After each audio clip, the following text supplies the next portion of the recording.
आपको पता है कि लोग आजकल अपना पैसा बैंक्स में नहीं रखना चाहते, लेकिन तो फिर आखिर कहां रखना चाहते हैं?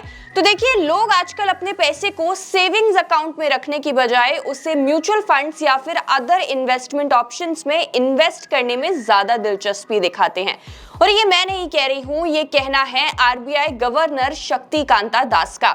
If you don't believe me, watch this clip. तो देखिए, हमारे आरबीआई गवर्नर का कहना है that the Indian banks are going through the worst credit crunch of the Indian history. लेकिन आखिर हमारे गवर्नर इंडियन बैंक्स को लेकर ऐसा क्यों कह रहे हैं? तो देखिए, इसके काफी सारे रीजंस हैं। पहला रीजन है स्लो डिपॉजिट ग्रोथ। तो जैसे कि मैंने आपको बताया कि लोग आजकल अपने पैसे को सेविंग्स अकाउंट में रखने की बजाय उसे म्यूचुअल फंड्स में इन्वेस्ट करने में ज्यादा दिलचस्पी दिखाते हैं। अब जब लोग अपने पैसे को सेविंग्स अकाउंट में नहीं रखेंगे, बैंक के पास नहीं रखेंगे और उसे इन्वेस्ट करेंगे, तो उससे कहीं ना कहीं बैंक की डिपॉजिट ग्रोथ पे काफी ज्यादा नेगेटिव इंपैक्ट होगा, जिसकी वजह से बैंक्स की deposit growth over the time slow down हो सकती है। और यही कंसर्न है हमारे आरबीआई गवर्नर का। Second reason is Indian household saving rate is at its all time low. तो देखिए, जैसे कि आपको पता ही होगा कि हमारी जो नई जनरेशन है वो वैसे भी सेविंग्स नहीं कर रही है उस रेट से जिस रेट से हमारी पहले की जनरेशन जो थी वो सेविंग्स करती थी। और यहाँ पे अगर वो सेविंग्स करते भी हैं तो वो उन सेविंग्स को अपने पास एक सेविंग्स अकाउंट में रखने की बजाय उसे इन्वेस्ट करने में ज्यादा इंटरेस्टेड हैं। तो इसकी वजह से बैंक्स की डिपॉजिट ग्रोथ और उनके ओवरऑल नेट इंटरेस्ट मार्जिन के ऊपर काफी ज्यादा बुरा असर पड़ सकता है। इसके अलावा increasing inflation is also one of the reasons, क्योंकि देखिए, जैसे जैसे इन्फ्लेशन इंक्रीज होगा तो उसकी वजह से लोगों की स्पेंडिंग जो है ये भी इंक्रीज होगी और उनके पास सेव करने के लिए पैसा कम बचेगा। और अगर सेव करने के लिए पैसा कम बचेगा तो कम पैसा अकाउंट में रखा जाएगा, जिसकी वजह से अगेन बैंक्स के ऊपर एक नेगेटिव इंपैक्ट देखने को मिल सकता है। लास्टली, इंक्रीजिंग लोन ग्रोथ भी एक बहुत बड़ा रीजन है आरबीआई गवर्नर के ऐसा कहने के पीछे। ये इसलिए क्योंकि इंडिया के अंदर लोन ग्रोथ तो लगातार बढ़ती जा रही है, लेकिन डिपॉजिट ग्रोथ जो है ये स्लो डाउन कर रही है। अब जब बैंक्स के पास इनफ डिपॉजिट्स नहीं होंगे तो फिर वो लोन्स कैसे देंगे? और अगर ऐसे में वो लोन्स देते हैं तो उनकी प्रॉफिटेबिलिटी पे काफी ज्यादा नेगेटिव इंपैक्ट हो सकता है। So people in India are pulling out money from their savings account and investing it in the equity market. और ये कंसर्न सिर्फ आरबीआई गवर्नर शक्तिकांता दास ने ही नहीं बल्कि सेबी चेयरपर्सन ने भी जताया है कि यहाँ पे लोग क्या कर रहे हैं, लोग अपने सेविंग्स अकाउंट से पैसा निकाल के उसे एफएनओ में लगा रहे हैं। और जैसे कि आपको पता है कि एफएनओ के अंदर जो ट्रेडर्स हैं इनको 90% ऑफ द टाइम्स लॉस होता है। तो इस वजह से it is a major cause of concern for both the RBI governor and the SEBI chief. The retail participation in FnO and in the overall equity market is increasing rapidly और ये एक cause of concern हो सकता है हमारे Indian banks के लिए भी। तो देखिए, आखिर ऐसे ही चलता रहा, लोग अपने पैसे को सेविंग्स अकाउंट से विड्रॉ करके एफएनओ में या फिर इक्विटी मार्केट्स में लगाते रहे, तो फिर ऐसे में बैंक्स का क्या होगा?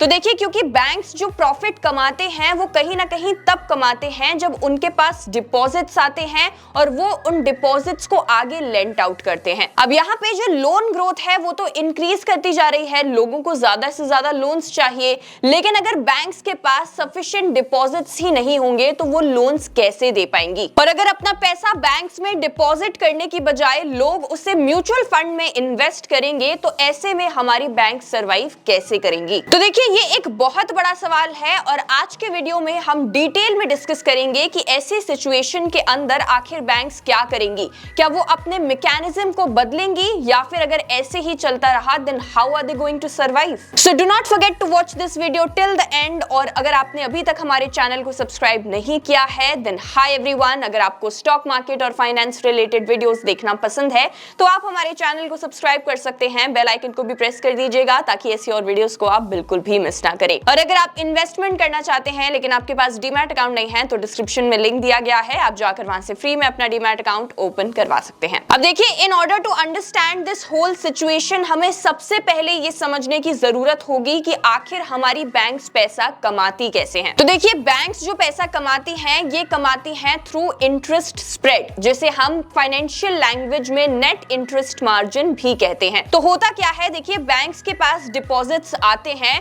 और उन्हें उन डिपॉजिट्स के ऊपर इंटरेस्ट पे करना पड़ता है। यहाँ पे आप फिक्स डिपॉजिट्स का एक एग्जांपल ले सकते हैं। आप बैंक में जाते हैं, फिक्स डिपॉजिट कराते हैं तो बैंक आपको उसके बदले में कुछ इंटरेस्ट देती है और यही पैसा बैंक आगे लेंट आउट भी करती है। अब जब बैंक इस पैसे को लेंट आउट करती है तो वो ऑब्वियसली इसे ज्यादा इंटरेस्ट रेट पर लेंट आउट करती है और ये इन दोनों इंटरेस्ट रेट के बीच में जो डिफरेंस होता है उसके थ्रू ही बैंक्स पैसा कमाती हैं और इस डिफरेंस को हम स्प्रेड भी कहते हैं। तो देखिए, किसी भी बैंक के लिए उसके इंटरेस्ट स्प्रेड का इंक्रीज होना यानी कि उसकी नेट इंटरेस्ट मार्जिन का इंक्रीज होना काफी ज्यादा जरूरी होता है। लेकिन यहाँ पे एक चीज नोट करने वाली ये भी है कि बैंक के पास जितना भी पैसा डिपॉजिट्स के फॉर्म में आता है वो सारा पैसा वो लेंट आउट नहीं कर सकती, क्योंकि एज पर दी आरबीआई गाइडलाइंस उन्हें उसमें से कुछ पैसा आरबीआई के पास रखना होता है और कुछ पैसे को लिक्विड एसेट्स में इन्वेस्ट करना होता है। जैसे कि एक सीआरआर रेशियो होता है which is cash reserve ratio, जिसके अंदर बैंक्स अपने डिपॉजिट्स का कुछ अमाउंट आरबीआई के साथ रखती हैं। अगर मैं आज की बात करूं तो ये कैश रिजर्व रेशियो है 4.5%। इसके अलावा एक एसएलआर यानी कि स्टैट्यूटरी लिक्विडिटी रेशियो भी होता है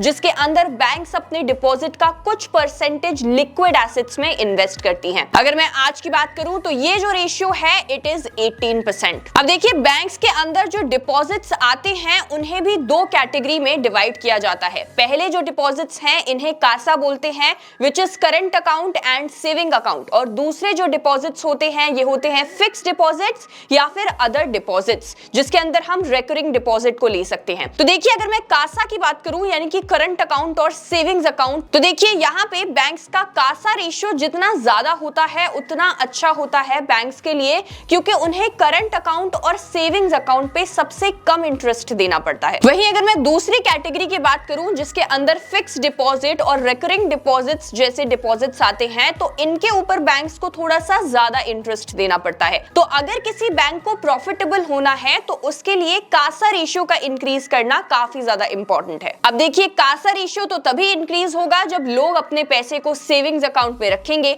और अब तो लोग अपने पैसे को सेविंग्स अकाउंट में रख ही नहीं रहे हैं, वो उसे म्यूचुअल फंड्स में इन्वेस्ट कर रहे हैं, और इसीलिए ये सिचुएशन काफी ज्यादा बुरी हो गई है हमारे इंडियन बैंक्स के लिए। अब चलिए जरा एक एग्जांपल के थ्रू समझ लेते हैं कि आखिर नेट इंटरेस्ट मार्जिन से बैंक्स पैसा कैसे कमाती हैं। तो देखिए, मान लेते हैं कि एबीसी लिमिटेड एक बैंक है जिसके पास 1000 करोड़ के डिपॉजिट्स आते हैं। अब इस 1000 करोड़ के डिपॉजिट्स में से 500 करोड़ कासा से आता है और 500 करोड़ एफडी का है, यानी कि 500 करोड़ जो कि कासा से आता है उस पे बैंक को कम इंटरेस्ट देना पड़ेगा। मान लेते हैं कि बैंक्स इस पे 2% इंटरेस्ट देती हैं, तो कितना हुआ? It is equals to 10 crore rupees. वहीं अगर मैं एफडी के ऊपर इंटरेस्ट की बात करूं तो यहाँ पे बैंक को उसके ऊपर 8% इंटरेस्ट देना पड़ता है। चलिए ये मान लेते हैं, तो 500 करोड़ के ऊपर 8% हुआ 40 करोड़ रुपीस, यानी कि बैंक को कासा के ऊपर 10 करोड़ रुपीस का इंटरेस्ट देना पड़ता है और एफडी के ऊपर 40 करोड़ रुपीस का इंटरेस्ट देना पड़ता है।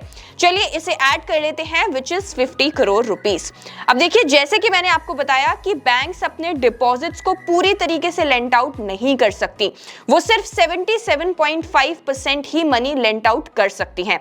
तो यहाँ पे अगर हम 1000 करोड़ रुपीस का 77.5% निकालें तो it will be equals to 775 crore rupees. ना मान लेते हैं कि बैंक्स ने इन 775 करोड़ रुपीस को लेंट आउट कर दिया। अब इसके ऊपर उनके पास जो इंटरेस्ट आएगा वो आएगा 12% के हिसाब से। तो अगर मैं 12% ऑन 775 करोड़ रुपीस निकालूं it will be equal to 93 crore rupees. तो यहाँ पे अगर हमें बैंक का नेट इंटरेस्ट मार्जिन कैलकुलेट करना है तो हमें 93 करोड़ रुपीस में से जो कि बैंक को इंटरेस्ट रिसीव हुआ है 50 करोड़ रुपीस को जो कि बैंक्स ने दिया है उसे माइनस करना पड़ेगा, और यहाँ पे हमारे पास आएगा 43 crore rupees. So I hope कि इस एग्जांपल से आपको क्लियर हो गया होगा कि अगर कासा रेशियो किसी भी बैंक का ज्यादा होगा तो उनके नेट इंटरेस्ट मार्जिन ज्यादा होंगे और बैंक ज्यादा प्रॉफिटेबल होगी। तो देखिए, स्क्रीन के ऊपर आप एचडीएफसी बैंक के कासा अमाउंट्स को देख सकते हैं, और इस ग्राफ से हमें यह पता चल रहा है कि पिछले कुछ सालों में एचडीएफसी बैंक का कासा अमाउंट जो है ये काफी कम परसेंटेज से ग्रो हो रहा है। वहीं अगर हम एचडीएफसी बैंक के कासा अमाउंट्स को 2000 से लेके 2015 तक देखें तो ये काफी अच्छे परसेंटेज से इंक्रीज हो रहा था। इवन 2020 तक it was increasing at a good percentage, but recently the CASA amounts are not growing at a very good percentage.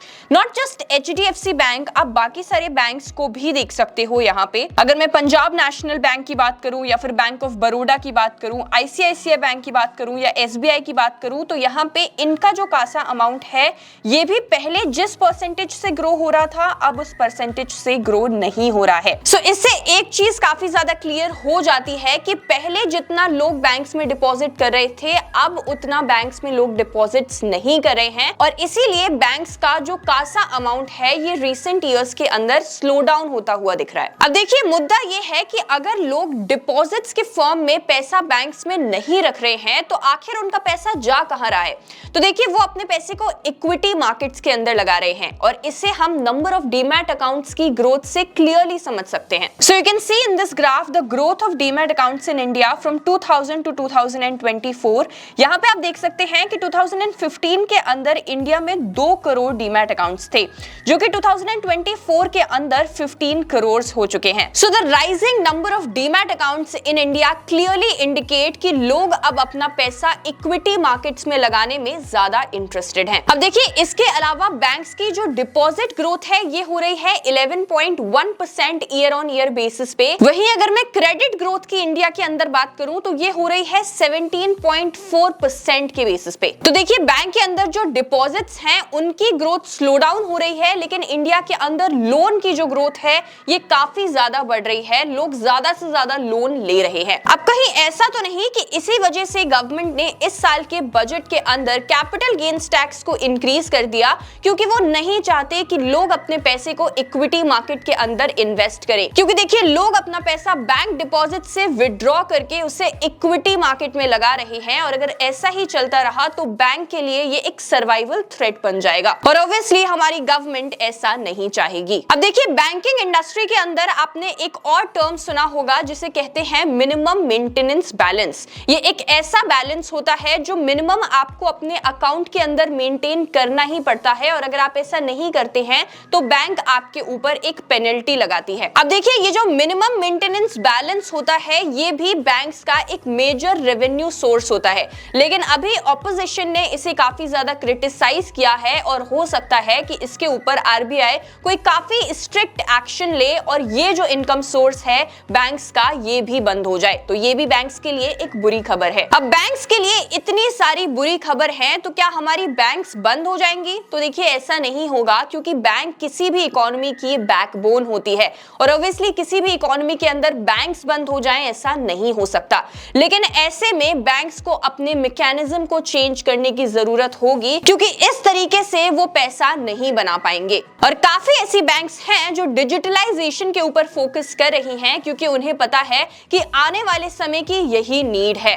अब जैसे कि फेडरल बैंक को अगर आप देखें तो फेडरल बैंक ने रिसेंटली काफी ज्यादा अपना फोकस शिफ्ट किया है towards digitalization of their banking services, and trust me अगर बैंक्स ऐसा नहीं करेंगी then it is going to be really tough for them, क्योंकि देखिए we as a generation are very less patient, और हम ये नहीं करेंगे कि हम बैंक्स में जाएं और एक लंबी लाइन में घंटों तक लगे रहें सिर्फ इसलिए ताकि हम पैसे विड्रॉ कर सके या हम पैसे डिपॉजिट कर सके या फिर कोई भी हमें बैंक में काम हो।